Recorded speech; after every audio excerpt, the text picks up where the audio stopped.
megah karena ukurannya. Ada pula yang terasa agung karena sejarahnya. Borobudur berbeda, ia terasa hidup, bahkan ketika tidak melakukan apa-apa. Saat kabut pagi menempel di sela-sela stupa dan burang-burang belum berani bernyanyi, Borobudur seperti menahan napas. Siala ia tahu, siapapun yang datang hari itu akan membawa pertanyaan, dan tidak semua pertanyaan pantas dijawab dengan cepat. Borobudur tidak menolak pembaca, ia hanya menguji kesabaran mereka.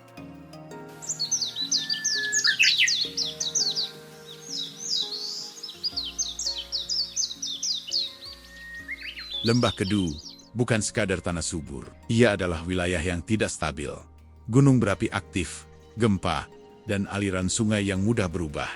Justru disitulah daya tariknya. Para pendeta dan ahli kosmologi Jawa kuno percaya bahwa tempat-tempat seperti ini adalah simpul energi. Berbahaya, tetapi suci. Borobudur dibangun bukan untuk menaklukkan alam, melainkan untuk berdamai dengannya. Ia diletakkan tepat di tengah poros imajiner gunung-gunung, seperti penyeimbang raksasa, agar dunia tidak miring ke satu sisi.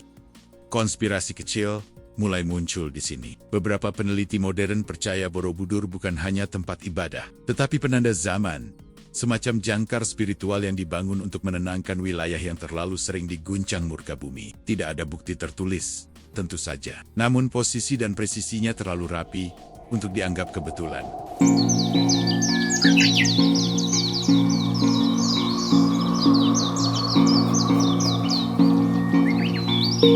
Tidak ada nama, tidak ada wajah, tidak ada tanda tangan. Borobudur adalah karya besar tanpa klaim kepemilikan. Ini aneh, bahkan untuk ukuran kerajaan kuno, banyak candi lain memuja raja. Tetapi Borobudur menolak personalisasi, seolah para pembangunnya sadar, bangunan ini tidak boleh dimiliki oleh siapapun, bahkan oleh mereka yang membangunnya. Beberapa teori berbisik bahwa para arsiteknya adalah kaum terpilih yang sumpahnya melarang pencatatan identitas. Ada pula yang percaya Borobudur dibangun oleh komunitas lintas kerajaan, bukan hanya Shailendra. Konspirasi ini tidak bisa dibuktikan, tetapi keheningan sejarah terasa terlalu rapi untuk sekadar kebetulan.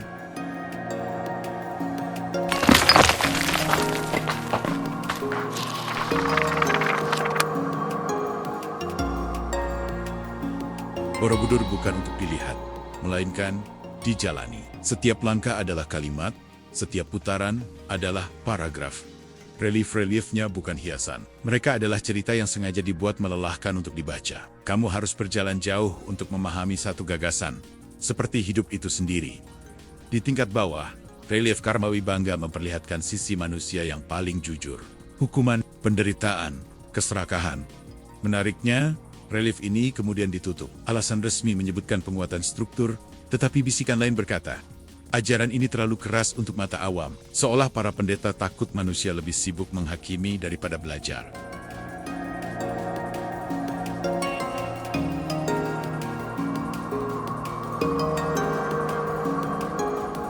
Relief Karmawibangga adalah rahasia setengah terbuka. Ia ada, tetapi disembunyikan, difoto, tetapi jarang dibicarakan. Beberapa adegannya bahkan terasa tidak lazim, lebih gelap, lebih kejam, lebih duniawi dibanding relief lain. Disinilah muncul teori konspirasi yang paling sering dibicarakan, bahwa Borobudur menyimpan versi ajaran Buddha yang lebih ekstrem, yang sengaja ditutup agar tidak disalahpahami. Ada pula yang percaya, relief ini adalah catatan sosial zamannya, tentang kekerasan, ketimpangan, dan hukuman yang tidak ingin diwariskan secara utuh. Borobudur, mungkin, tidak hanya mengajarkan pencerahan, tetapi juga peringatan. Dan peringatan itu terlalu berat untuk ditampilkan.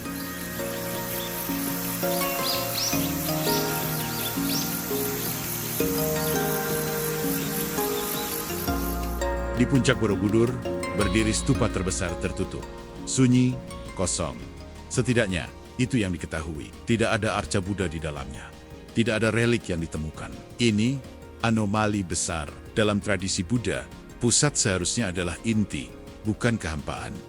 Teori pertama berkata arca itu hilang, dijarah, atau hancur. Teori kedua lebih berani. Stupa itu memang dimaksudkan kosong, sebagai simbol tertinggi dari sunyata, kekosongan mutlak. Namun teori ketiga, yang jarang diucapkan keras-keras, menyebut kemungkinan bahwa stupa utama tidak pernah dibuka sepenuhnya, atau pernah dibuka, dan isinya sengaja disembunyikan. Tidak ada bukti, hanya kejanggalan. Dan kejanggalan, seperti biasa, adalah rumah yang nyaman bagi konspirasi.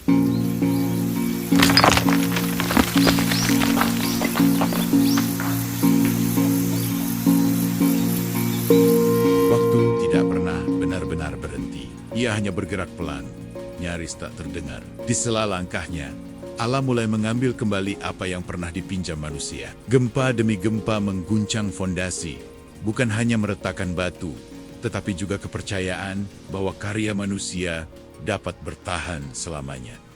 Lapisan abu gunung berapi turun seperti selimut kelabu, menutup detail-detail halus relief, kisah hidup, penderitaan, dan pencerahan yang dahulu dipahat dengan penuh kesadaran. Arca-arca perlahan kehilangan kepala, bukan sekadar kerusakan fisik, melainkan seperti pemenggalan ingatan. Wajah-wajah yang dahulu memandang ke segala arah, kini kosong dan bisu. Seolah Borobudur sedang dilucuti identitasnya sedikit demi sedikit.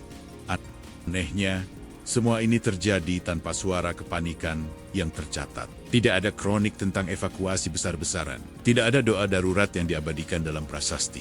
Borobudur dibiarkan menua sendirian, menyaksikan kehancurannya tanpa saksi manusia.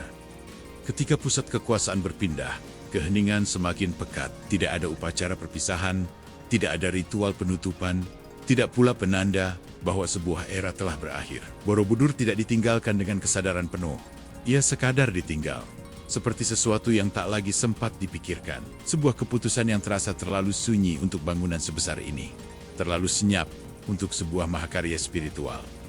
Beberapa sejarawan menduga perpindahan itu terjadi secara mendadak. Mungkin bencana besar memaksa orang-orang pergi dalam waktu singkat. Mungkin ada ketakutan yang tak sempat dituliskan, atau kekacauan yang tak pernah menjadi arsip. Apapun penyebabnya, tidak adanya catatan justru meninggalkan pertanyaan yang lebih mengganggu. Apakah Borobudur dilupakan, atau sengaja dibiarkan tenggelam oleh waktu? Yang tersisa hanyalah batu, diam, dan alam yang perlahan bekerja. Seolah-olah Borobudur tidak runtuh karena kehancuran, melainkan karena ditinggalkan oleh ingatan manusia, sementara alam dengan sabar menyelesaikan sisanya.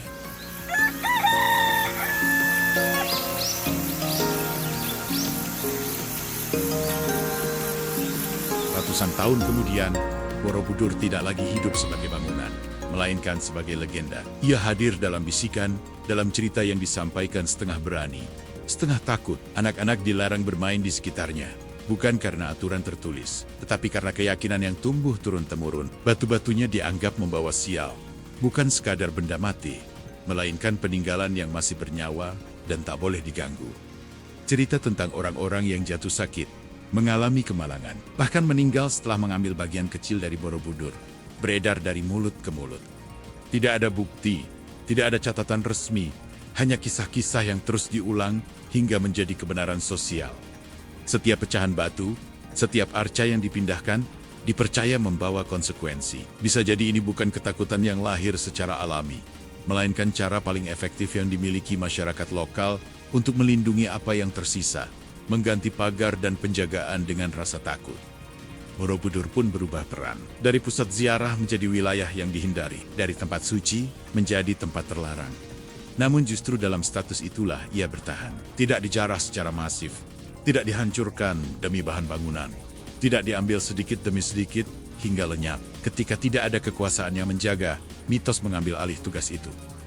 Menariknya, rasa takut ini justru menyelamatkan Borobudur lebih lama daripada penjagaan resmi. Ia dilindungi bukan oleh tentara atau hukum, melainkan oleh cerita.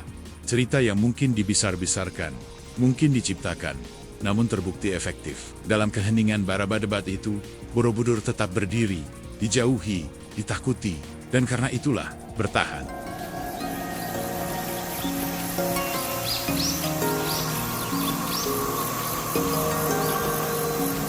Ketika Borobudur dibuka kembali oleh orang-orang Eropa, ia ditemukan dalam keadaan rapuh, terkubur sebagian, terkikis waktu, dan nyaris tanpa suara pembela. Niat awalnya tampak ilmiah, pencatatan, pengukuran, dan penggalian untuk memahami peninggalan besar dari masa lalu.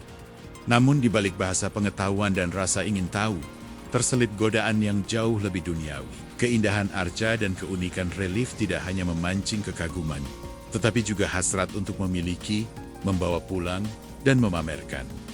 Arca dipindahkan, kepala-kepala Buddha dibawa pergi, dan Borobudur kembali kehilangan bagian dari tubuhnya. Kali ini bukan oleh alam, melainkan oleh tangan manusia yang datang sebagai penemu. Ada ironi pahit yang sulit diabaikan. Sebuah bangunan yang mengajarkan pelepasan, ketidakterikatan, dan kefanaan justru diperlakukan sebagai objek kepemilikan.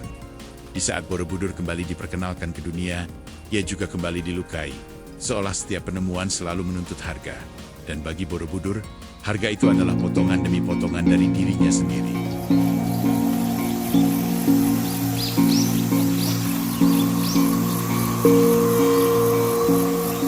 Restorasi besar abad ke-20 adalah tindakan paling ekstrem sekaligus paling penuh empati yang pernah dialami Borobudur. Ia dibongkar bukan karena dibenci, tetapi karena terlalu dicintai.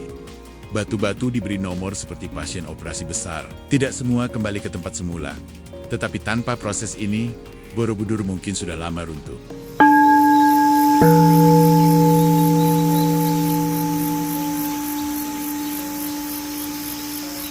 Borobudur hari ini berdiri di tengah kamera, suara, dan langkah kaki. Namun, esensinya tetap sama. Ia tidak mengejar perhatian.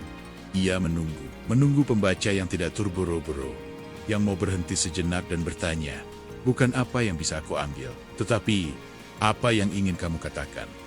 Mungkin itulah misteri terbesar Borobudur. Bukan stupa kosong, bukan relief tersembunyi, bukan konspirasi yang belum terjawab, melainkan kesabarannya. Dalam dunia yang gemar berteriak, Borobudur memilih diam, dan entah bagaimana, justru di sanalah suaranya paling keras.